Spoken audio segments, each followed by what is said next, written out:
Hello students, good morning, class 7th in the fourth chapter, second lecture। बेटा इस second lecture में आपने first lecture में आपने आपने साधु और राजा और किसान की कहानी सुनी। अब चलिए आगे देखते क्या हुआ। सेकंड लेक्चर शुरू करते हैं। चित्रगुप्त ने अपने बही खाते के पन्ने पलटे और ध्यान से सब कुछ पढ़ते हैं। फिर राजा से कहते हैं कि राजा का असली कर्तव्य क्या होता है, प्रजा का पालन करना। तो आपने राज्य का विस्तार किया और अपने यश अर्जित करने के लिए, प्रजा को दुख हटाने को नहीं, अपने यश अर्जित करने के लिए किया। कौन कहता है? चित्रगुप्त। आपने मूर्तियों को सोने में मढ़वाया, पर गरीब के बच्चे नंगे बदन घूमते रहे। अपनी यादगार के लिए इतनी बड़ी इमारत खड़ी कर दी, लेकिन बेसहारा लोग ठिठुरती रातों में खुले आसमान के नीचे काटते रहे। आप सीधे स्वर्ग नहीं जा सकते। कौन कहता है? चित्रगुप्त कहता है राजा से। अब चित्रगुप्त साधु की ओर पलटे और बोले, साधु बाबा, आपने घर तब छोड़ा जब आपके बूढ़े माता पिता को आपकी सेवा की ज़रूरत थी। आप संसार त्यागने की बात करते हैं। आपने शास्त्रों का अध्ययन किया, पर व्यवहार में आप अपनी कुटी भी न त्याग सके, उसमें भी समाधि बनवा दी। पतित पावन का नाम रटते रहे, पर मनुष्य में भेद करते रहे। बेईमान व्यापारी के घर का भोजन खा लेते थे और ईमानदार मजदूर के हाथ का पानी भी नहीं पीते थे। आप सीधे स्वर्ग जाने के अधिकारी नहीं हैं। चित्रगुप्त किसान की ओर मुड़े और बोले, किसान का कर्तव्य है लोगों का पेट भरना। तुमने जीवन भर कड़ी मेहनत की, अनाज उठाया और लोगों का पेट भरा। तुमने जीवन भर कड़ी मेहनत कर अनाज उगाया, काम ही तुम्हारी पूजा रही है, और फिर अपनी सारी भूमि को नई पीढ़ी के लिए छोड़ आए। अपने लिए कोई टुकड़ा भी नहीं रोका। तुम सच्चे त्यागी हो, तुम सीधे स्वर्ग के अधिकारी हो। राजा, साधु और किसान तीनों ही अपना भाग्य निर्णय सुनकर खड़े ही रह गए। कुछ देर बाद यमराज ने सन्नाटा तोड़ा और कहा कि अगर आप लोगों की कोई अंतिम इच्छा हो तो बता दीजिए।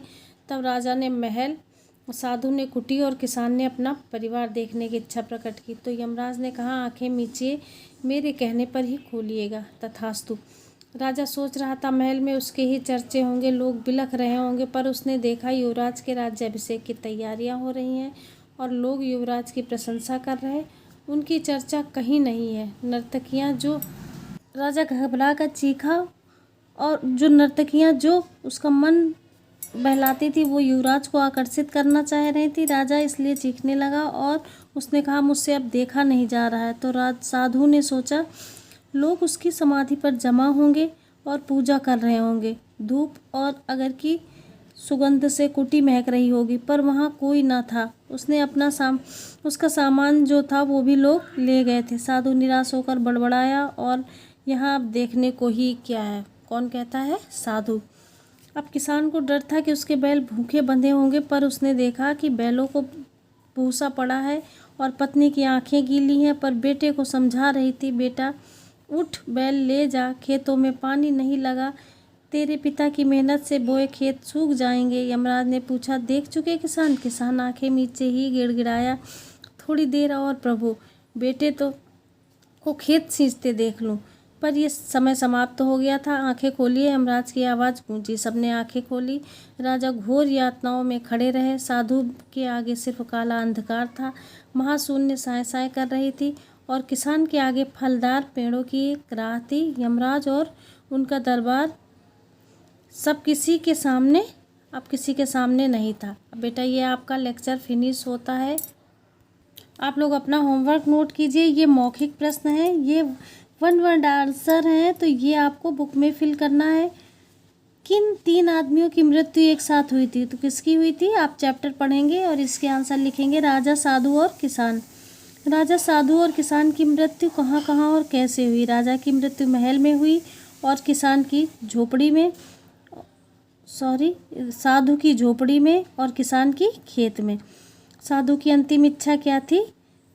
साधु की अंतिम इच्छा थी अपनी कुटी देखने की। आँख खोलने पर राजा और साधु कहाँ थे? राजा अपने महल में था और साधु अपनी कुटिया में। फलदार पेड़ों की राह किसके सामने थी? किसान के सामने। अब ये आपको अपने बुक में भी फिल करना है, और और रफ़ कॉपी पे भी लिखना है, फेयर में नहीं लिखना है, रफ़ में लिखना है। अगला लेक्चर कल पढ़िएगा। Thank you class.